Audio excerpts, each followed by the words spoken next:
Howdy! It has been a long time, but I'm back for actually quite a big series here. We got 12 videos coming out in a row for 12 days of Christmas. So we're going from today, the 13th, to the 24th. So 12 days. So we're going to make split this series into two parts. We're going to have different Christmas dishes from around the world, 6 countries, besides this one, America. And then we're going to have, I'm going to explain which one is each one. And we're also going to have just miscellaneous type stuff of my own creations for Christmas meals. Not sure, or desserts mainly. If I was going to make an entire meal, it'd kind of be a lot of food for every single one, and I'm kind of making them all kind of close together, not making them one a day, because I got to work. So, welcome to today's video. Right now we're doing England. Now, I was looking around for different desserts from different countries, and I looked at England, and apparently Yule log is one of their Christmas desserts. Anybody from England? Let me know if you have this for Christmas, or how many other people around the world besides just England has it. Well, we're going to start making it. For some of these, I have a recipe online that I'm using, but I will post if I am using it down there in the description. So I am using it for this one. Majority pretty much exactly the same, but it's might just have some very slight modifications. So we're going to start with 1.5 cups flour. Now the recipe in the website says self-rising flour, but since we don't have self-rising flour, we have regular gluten-free flour. You know, it's in the recipe for that is of course in the first video I ever made. I think in the description I have the channel description. You can check there for the recipe. So it says we're going to use that, and we're going to add 2 teaspoons of baking powder. I'm kind of getting low on baking powder, but 2 teaspoons of that to make it basically the self-rising flour. So we got that. Boom. Self-rising flour in it, so 1.5 cups of flour, and then 2 teaspoons of baking powder. Now we're also going to use some baking soda, because that's actually in the recipe too. We don't need as much, we just need a 1/4 teaspoon. There we go. We're also going to need cocoa. It's a chocolate cake, of course. Nice new package. Hasn't been opened yet. I'm opening it next.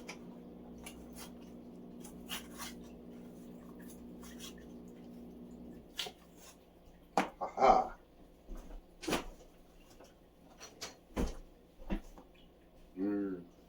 I love the smell of cocoa. So we're going to need 1 tablespoon of cocoa. Not a whole lot. We're kind of making a very small batch, so you can always make it a bit bigger if you want a bigger log. Here, make it easier to do that. Just use the lid. 1 tablespoon of cocoa.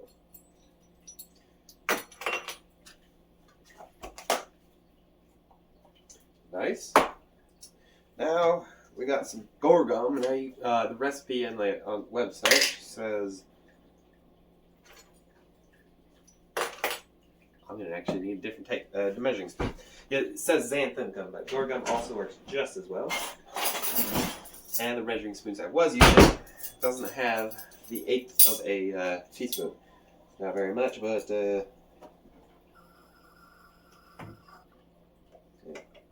not very much, but it does. It is something that's going to help. Of course, it's not a very big thing in the first place. So there's that. Now we're also going to need some sugar. Oops. Kind of spilling.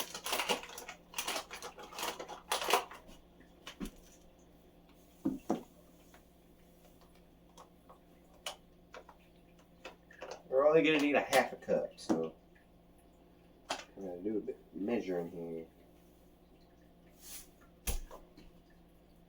That was a little too much. Now it's closer to 3/4.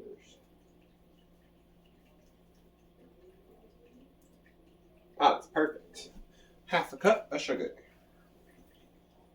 So that's going to be all my dry ingredients.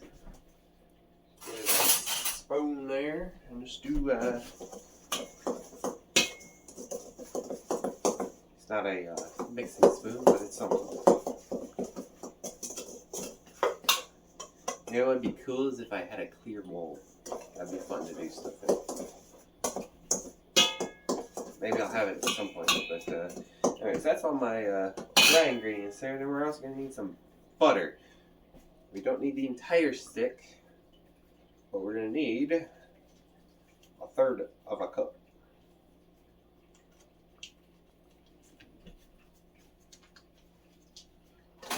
Sugar can go away.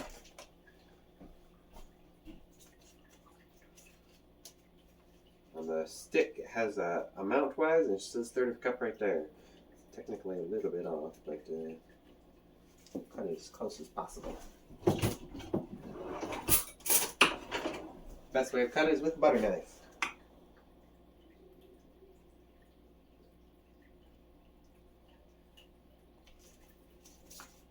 There, third of a stick of butter. Or third of a cup, not third of a stick. Let's melt that.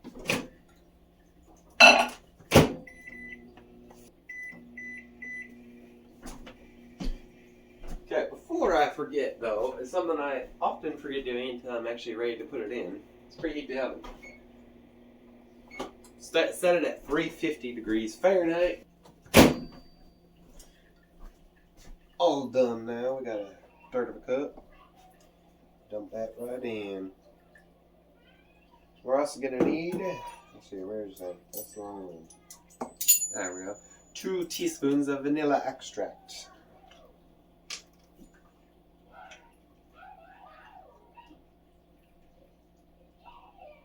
There we go. That's 1. And 2. Got a great smell so far. And we're gonna need one more thing. It's 1 cup of milk. I got some cashew milk, so it's dairy-free. And it has a lot more creaminess to it than the almond milk does. 1 cup. Which is what you like in a cake, probably. Well, not really, because cake's spongy. So, anyways, then you just gotta mix that up. That's all the ingredients for the cake part. You're gonna need a bit more afterward. Okay. So, parchment paper, you're going to need to cover a pan in parchment paper so it doesn't stick. That should be enough.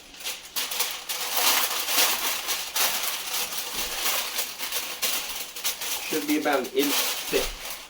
Hopefully you hear that. Inch thick. With the noise there, I wasn't sure if you can hear me.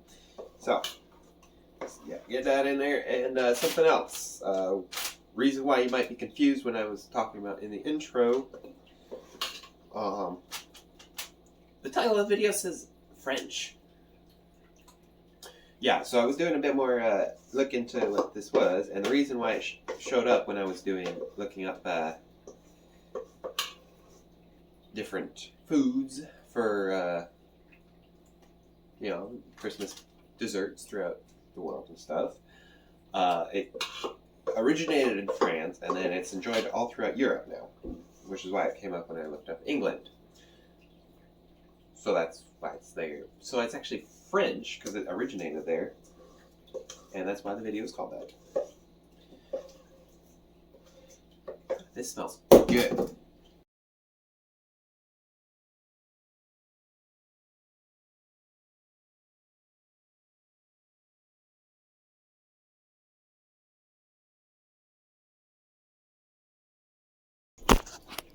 Okay, so now that this is done, you see inside of it, we're going to put it in the oven and cook it. Okay, so what you're going to do, just try to make sure there's no air bubbles. You can do that or something. Shake it around. And you're going to cook it for 12 minutes. In it goes. Timer. 12 minutes. I'm not sure if you can see it. Okay. Hopefully you can see that. Now we wait for 12 minutes for it to be done, and then we're going to... I'll just explain later.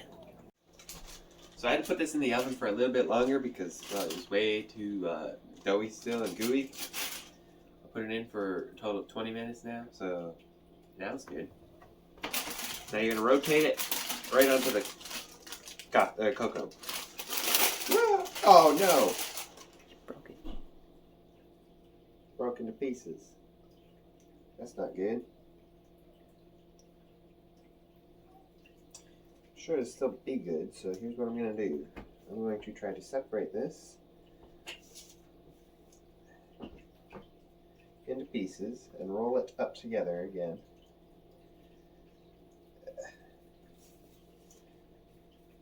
And we're going to have it all stick together in one piece.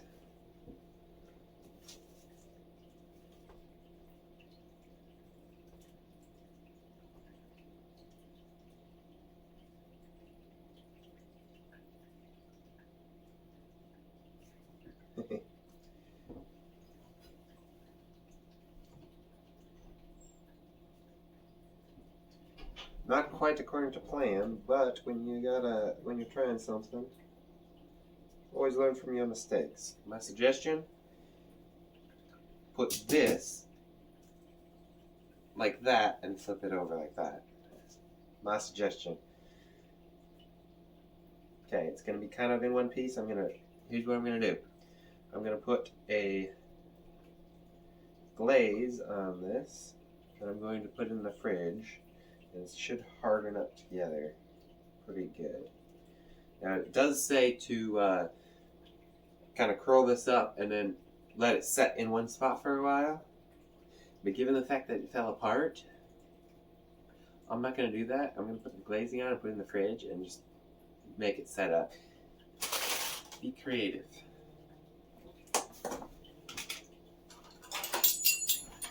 Sprinkle a little bit more cocoa on top, and then we're going to get a glaze going.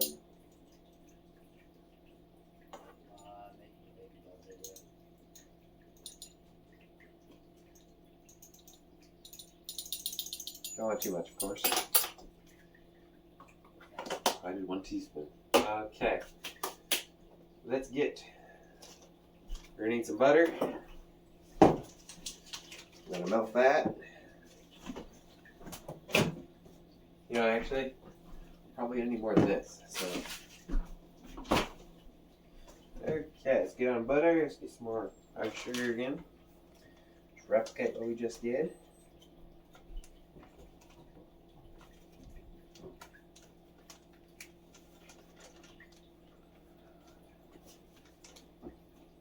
Some more vanilla extract.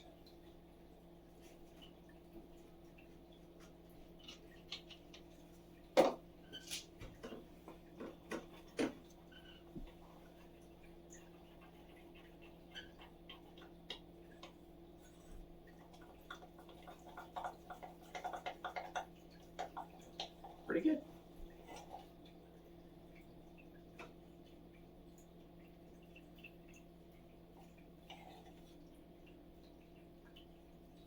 There we go. Okay, that's gonna be good enough for now. Now we just gotta mold it up, roll it up.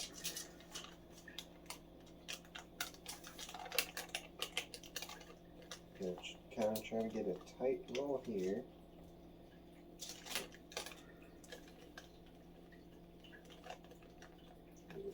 Come on, roll up. There we go.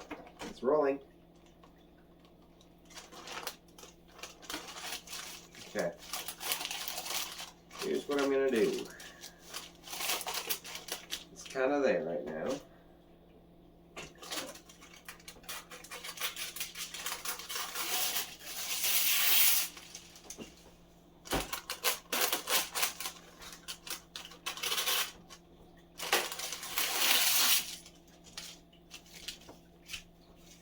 I'm going to wrap it up in the parchment paper, and I'm going to wrap the parchment paper in plastic wrap.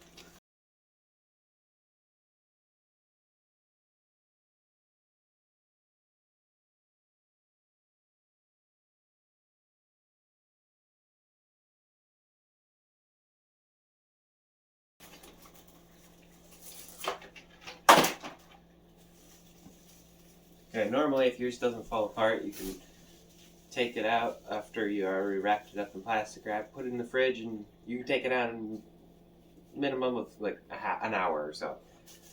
I'll leave it in there for a bit longer just because it's falling apart a bit. So I'll meet you back when it's done. We'll see if everything's still good with this. Okay, so that is cooling off pretty well, and it is good. I've tested it after a while. So we're gonna make the outer coating, the chocolate ganache. So we're gonna do a 1 3/4 cup. That was a quarter cup. I'm gonna get a cup. Decided to get the smaller amount easier, so I don't have to measure quite as precise, because it's easier to get 1 cup and 1 cup measure than a 3/4 cup. And then I have it in a double boiler. That's basically where you just put water in a pot and then you cook it. The water heats up the chocolate, so it's not quite as intense heat, and it's more of a slow heat. Melts it thoroughly through and doesn't burn any of the chocolate. So let's just let it get cooking and stir it around. And yeah, wait until it gets to that point, and then I'll tell you what's next.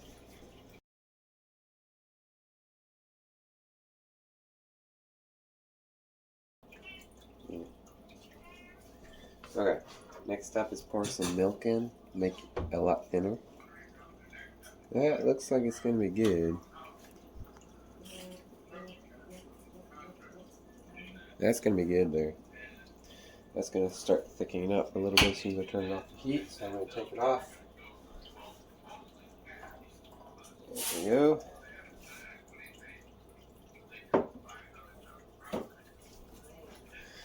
Took it off the heat, and we're going to let it cool for a bit, and let's get back to the log and unwrap it.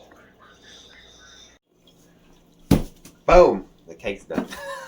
Still in the plastic wrap. Let's take it out and see how it feels. Definitely a lot firmer. Feels like this works.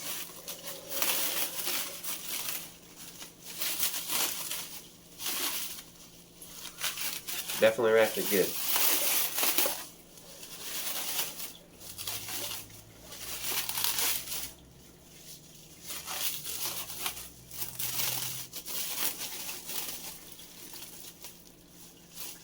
Okay, that's the plastic wrap. Now let's get the parchment paper off. Doesn't look the best right now, but when I cover it in frosting, it'll look great. Okay, so the thing's a bit thin, so things are kind of dripping along here and along the back a bit. But I think it kind of looks pretty good. As a log, it has like little breaks in it and stuff. I think it actually looks pretty good. So what we're going to do is I'm going to make it snowy. So I'm going to scoop this up with a tea strainer. And just dab it along it. Make it look like a snowy log. There. Boom. Snowy log. See if I can get some on the side, on the front here. There you go. Snowy log. Ta-da! Okay, now time for a taste test. And anybody from Europe, because this is a European dish now, not just French, let me know how that looks compared to what you make. Since I never really make this. This is the first time making it. Second time making chocolate ganache, so we'll see how it goes. Time to taste test. Let's just cut one slice of the cake. I have been looking forward to this one. That looks pretty good. There you go. What was that sound? Just from the cat. Okay, time to test it.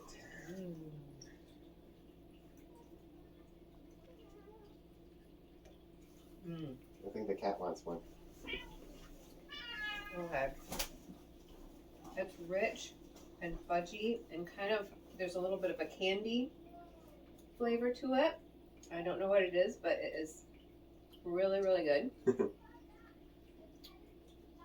So, yeah, I would say that I would give that a 10. Oh, wow.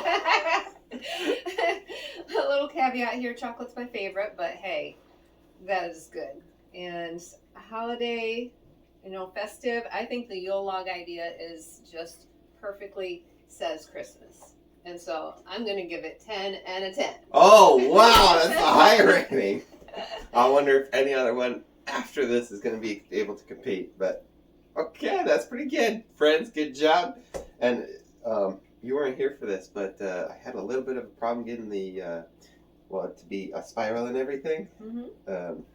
When I kind of took it out of the pan to flip it over onto the cocoa to spin it up, kind of fell apart. Oh. You'll see that in the video, guys. You already know that. But apparently it's still 10 out of 10. So. Yes. Wow. Okay. Good job. And I'll see you tomorrow.